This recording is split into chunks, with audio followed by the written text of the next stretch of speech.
I was reading the scriptures this morning and I came across the story of Balaam in the book of Numbers. King Balak saw that the children of Israel was encroaching on his lands and he wanted to do something about it.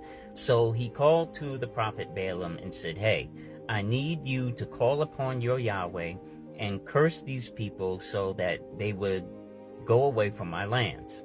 And of course, the prophet Balaam said, "I can't do that. What Yahweh called blessed, I cannot curse."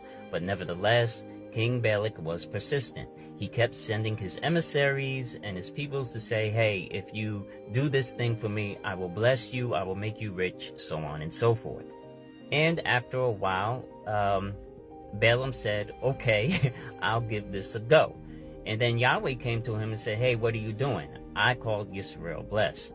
My word stands." So there was a lot of back and forth, and nevertheless, Balak said, "Hey, I need you to do this. I will make you rich." And Balaam eventually said, "Okay, I'll inquire." And every time he inquired to Yahweh, Yahweh said, "No, it was the same word. I called Israel blessed."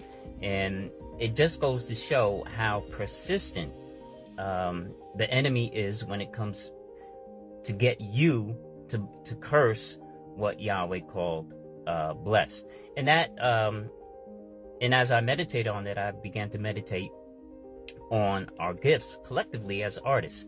You know, the enemy is constantly telling you that you're not good enough, curse this thing, give it up, and I'll show you a different way.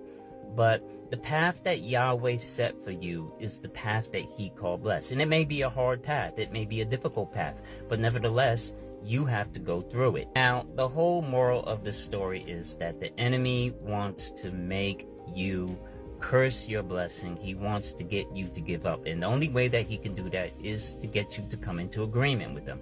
Balak was trying to get Balaam to come into agreement with cursing the children of Israel, cursing the blessing. And that's what the enemy has to do concerning your gifts. That's what the enemy has to do concerning your crafts, your gift, whatever it is that you do. The enemy wants you to give up. And you can't give up because Yahweh already called it blessed. And what Yahweh called blessed, it remains blessed. So don't negotiate away your blessing. Stick with what Yahweh told you. Stick with your vision, your plan, because that is what is true. That is what Yahweh ordained for you. And that is what's going to prosper you and bless you.